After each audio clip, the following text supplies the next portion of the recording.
Assalamualaikum warahmatullahi wabarakatuh. I am Alia Batrisha bint Adnan, number metric 281549. In this assignment, we are determining a portfolio investment for the 5 active equities such as UMW Holdings Berhad, AWC Berhad, Laksham Corporation, Alvin Bank and 7-Eleven. In Bursa Malaysia, all businesses come from various markets and industries. This portfolio investment objective is to guarantee that the investment is secure and capable of producing income in the future. According to the top-down approach to security analysis, where the stocks must be studied from the perspective of industry, fundamental technical analysis. The stock will be justified based on the stock returns performance and potential outlook of each stock. Assalamualaikum warahmatullahi wabarakatuh. I am Alia Batrisha bint Adnan, number metric 281549. The vision of UMW is becoming a sustainable global conglomerate with innovative core businesses. Moreover, the mission is committed to provide our stakeholders with high quality goods and services that continuously add value. 3 key ideals which are we are one, we drive change and we deliver promises. This is the intrinsic value for UMW Holdings in 2019, 2020 and 2021. The sales growth is fluctuated among the 3 years. The average of sales growth is 0.33%. Moreover, the net profit is also fluctuated. We can observe from the data that there is a decline from 2019-2021 for the net profit margin. It implies that UMW Holdings Berhad is unable to turn a profit from its sale. In 2019, had the greatest net profit margin at 5.57%. It suggests that it's appropriately pricing its goods and practicing sound cost management. The declining statistic also indicates that the company's capacity to increase sales earnings is deteriorating and having issue. UMW Holdings Berhad net margin is viewed as outstanding overall. The dividend payout ratio is the proportion of company's net income paid out in dividends. Based on the table, we can see the amount of ratio started from the year 2019, which is 16.71%. It can consider as a good ratio for the return as dividend to stockholder, which may encourage the present investor to put their trust on the company to invest. Next, the higher dividend payout ratio is in the year 2021, which is 17.42%. Based on the table above, company's price-earning ratio show the fluctuated in the year 2019-2021. The highest price-earning ratio is in the year 2020, with price-earning ratio at 19.41. Next, the company has slightly changed in its price-earning ratio, which show a decreasing trend from 2020 to 2021 with a value 19.41 to 12.94. The higher value of price to earning ratio is better because the investor will be determined to invest in the company, which means the investor will get a higher return from its stock. In general, MACD is one of the technical analysis tools that is used to determine whether there have been any changes to the resistance, direction, velocity, and period of the price pattern of stock. Investors can use MACD to determine if the price bullish or bearish movement is getting stronger or weaker. Another technical analysis indicator, the relative strength index RSI, measure the size of price fluctuation to determine if stocks are overbought or oversold based on the market condition and velocity. The RSI typically indicates a positive trend when it rises over the horizontal 30 reference level and a negative trend when it falls below the horizontal 70 reference level. Investors and traders use moving average as a technical indicator to determine how the market is trending. It is calculated by summing up the data from each period and dividing the result by the total number of periods. Moving averages are used by technical traders to produce trading indication. The security is in an uptrend if its moving average is increasing, whereas the downtrend is indicated by a moving average that is decreasing. Assalamualaikum and good day. I'm Nabila. I will explain about the AWC Berhad company. What is AWC Berhad provided? So basically, AWC Berhad provides integrated facilities management and engineering services to building owners. The company has three divisions, which is facilities, engineering, and environment. So the facilities division includes concession, healthcare, and commercial segments. Its facility segments earns most of its revenue in Malaysia, Singapore, UAE, and other countries. Next, we move to the intrinsic value. Based on the table shown, the sales growth is negative, which is negative 0.092%. Furthermore, net profit margin increased from 8.74% in 2019 to 11.29% in 2021, and the average for the net profit margin is 5.06%. Thus, in 2021, AWC Berhad had the greatest net profit margin at 11.29%, indicating that the company generated greater profits that year. Meanwhile, for the dividend payout ratio, the table shows fluctuations between the 3 years, the greatest being during 2019, which recorded 132.45%.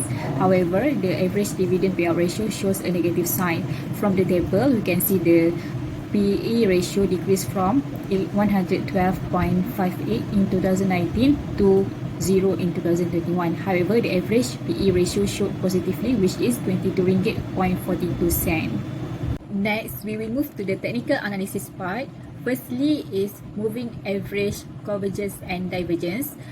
So for the AWC Berhad, the diagram depicts two MACD lines, and one blue and one red. From the middle of March until May 27, 2021, the MACD line is above the MACD single line, indicating a bullish market and advising buyers to take advantage of rising stock prices. So next, beginning on May 17, 2021, the MACD line will be below the single line, so signaling that buyer should enter the market and sellers should sell stocks to prevent further price decline. So specifically, this means that a bear market has begun for the stock. Next is the Relative Strength Index, RSI. RSI is technical analysis indicator used to determine if stocks are overbought and oversold by measuring this speed with which their price changes. The most popular RSI is the 14-day version, which range from 0 to 100 and has typically high and low points of 70 and 30 respectively. So if the RSI reading is below the horizontal line at around 20 on the graph, this is a bearish sign for AWC Berhad. So the maximum level of the RSI of AWC Berhad horizontal line is around 63. So the RSI is likely oversold at this point in time. Next, we go to the moving average. The moving average is most useful for confirming and analyzing trends rather than making forecasts. So from 1st March 2022 to March 17, 2022, the moving average shown to decrease. So the lowest value occurs on March 17 at 0.478, down from 0.523 on March 1st, 2022. Hi, my name is Fong Junwei and my metric number is 281708. So right now I'll be talking about the background of Affin Bank Berhad. Affin Bank Berhad is a financial holding company that is established in Malaysia in the year 1975. At Affin Bank, they offer a variety of financial products and services to retail and corporate customers. And it mainly focuses on commercial, Islamic and investment banking services. They also have services such as money broking and asset management and underwriting of life. And they also have general insurance business. Affin Bank Berhad has operate in several segments, including commercial banking, investment banking, insurance, and others. So right now we'll be doing the fundamental analysis. Okay, so for Affin Bank Berhad, we have used various type of ratio to help us find its intrinsic value. And we only taken the intrinsic value from 2019 to 2021. As we can see, Affin Bank Berhad sales have been dropping from 2019 to 2021, and it shows a negative sales growth.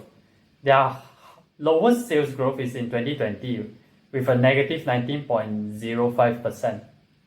And after we conducted, their average sales growth is at negative 11.31%. For their net profit, it's been rising for 3 years, and the highest it's been rises is in 2020 with a 2.26 million net profit. And after that, we conducted an average net profit margin for those 3 years, which is at 24.27%. Next, moving on to the dividend payout ratio. Affin Bank has the highest dividend payout ratio in 2020 as well, with a 31.6%. And after that, we calculate their average dividend payout ratio. It comes out at a 34.11%. Next is the price earning ratio. So that's the same. 2020 has the highest price earning ratio at 16.1. And after that, we calculated their average price earning ratio, and it comes out at a 10.25. So right now, we'll be moving on to the technical analysis. We have conducted it using 4 indicators. So the first one is we use moving average convergence or divergence indicator. And as you can see from the graph here, from April 1 to April 14, we can see that the MACD line is above the MACD single line. And this proves that this is a bullish market, and investor will be wise to purchase the share right now before it continues to rise again. And next is the MACD line is going downwards from 14th to the 20th. And this is a signal for the investor where they should enter the market and just sell their position for the price before it continues to fall. And after that, we can see that it rises up from onwards, indicating that it is another good time to enter to the market and buy the share. Next, we'll be moving on to the next indicator, which is the relative strength index indicator, or which I just call it as RSI. From this figure, we can see that the maximum level of the RSI horizontal line is around 75. And this means that it is a bullish sign because RSI is above horizontal 70.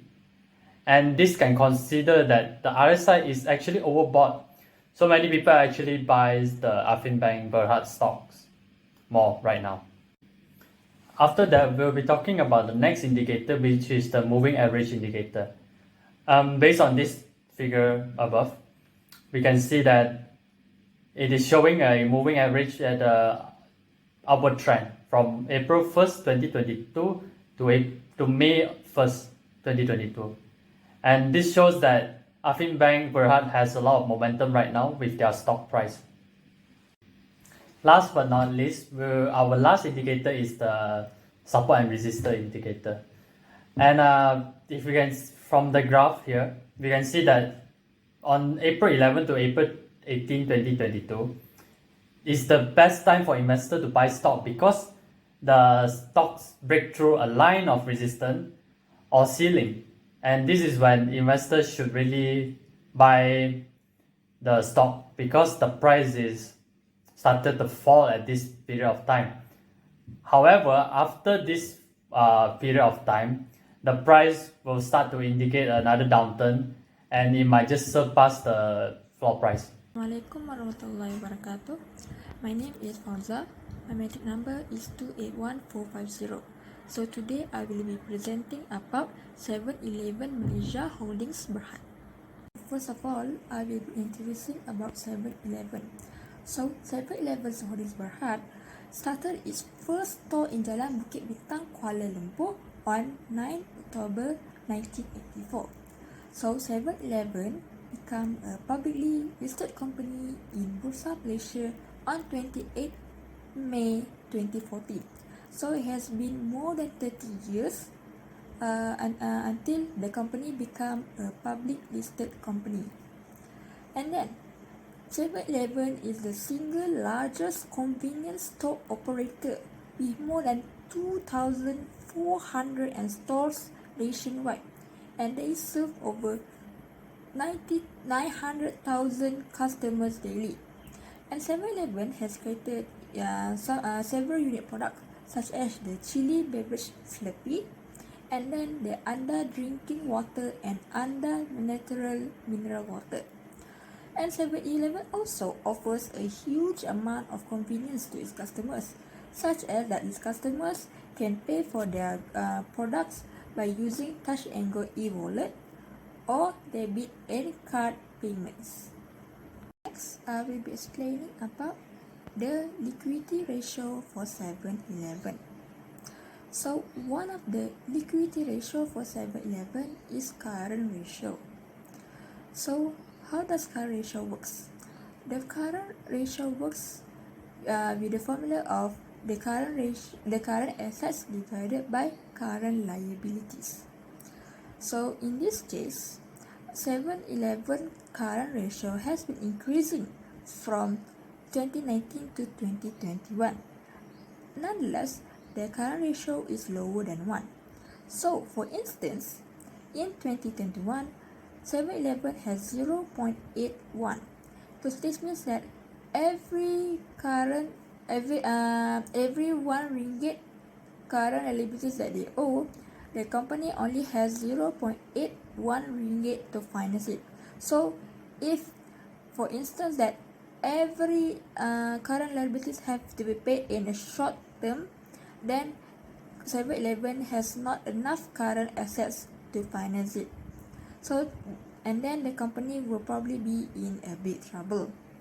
Nonetheless, companies in the consumer service and products usually operate with a short current ratio because they have to pay the salaries, they have to pay for the inventory, they have to pay for the goods, and so on. So they usually operate with a short current ratio. Next would be the activity ratio. So one of the activity ratio will be asset turnover ratio. So for asset turnover ratio, generally if it's higher than 1, then it means that the company is able to generate more revenue than its assets. So in this case, for 7-Eleven, the asset turnover ratio is higher than 1, but it is decreasing from 2019 to 2021. So what this means is that the ratio is declining, is decreasing. So it is possible that this decline is because of the pandemic, because of the COVID-19. Because we know that during the pandemic, there is the implementation of the Movement Control Order, the MCO, which has restricted the purchases and the buying of the consumers at convenience store. The convenience store has to close early and so on. So that's why it is possible that one of the reasons why the asset turnover ratio is declining is because of the pandemic. There's also debt leverage ratio. So one of the leverage ratio would be debt to equity ratio. So debt to equity ratio for 7-Eleven is very high because it's higher than 1. So this means that the company has a tendency to finance its projects and expansions through debt financing instead of equity financing. So generally for investors, this means that if they use more debt compared to equity, this means that the return on equity will be higher because the equity portion is smaller. But for risk-averse investors or creditors, so they would tend to avoid 7-Eleven because having high debt means that the company has higher risk. So that's why creditors and risk-averse investors would tend to avoid investing in 7-Eleven. Lakshin Corporation Berhad is a private limited company that was established in Malaysia on 1991, then became a public corporation on 2007. Lakshin Corporation is a supplier of industrial chemicals through subsidiaries. The main business include marketing and sale of industrial chemical and material in 4 major industries including PVC, Rubber, latex and coating. Lakshay Corporation Berhad also manufacture UPR and specialty chemical for the latex industry. For intrinsic value of Lakshay Corporation, we can see the incremental of sale growth from 2020 to 2021, which figure 27.26%. The average net profit margin for 3 years is 6.46% and the average dividend payout ratio is 27.56%. According to the graph, MACD crossover at signer line on 15 April, it started to go downward trend as crossover indicating a change in the momentum of the market. MACD line and signer line were going down from 16 April until 1 May. It is considered as a bearish when there is a decreasing line from upward to a downward trend. Next is the Relative Strength Index, also known as RSI. Based on the figure of RSI level, the maximum level of the RSI horizontal line in April is around 65 on 5 April, and this means it's a bullish sign and it's considered RSI is overbought.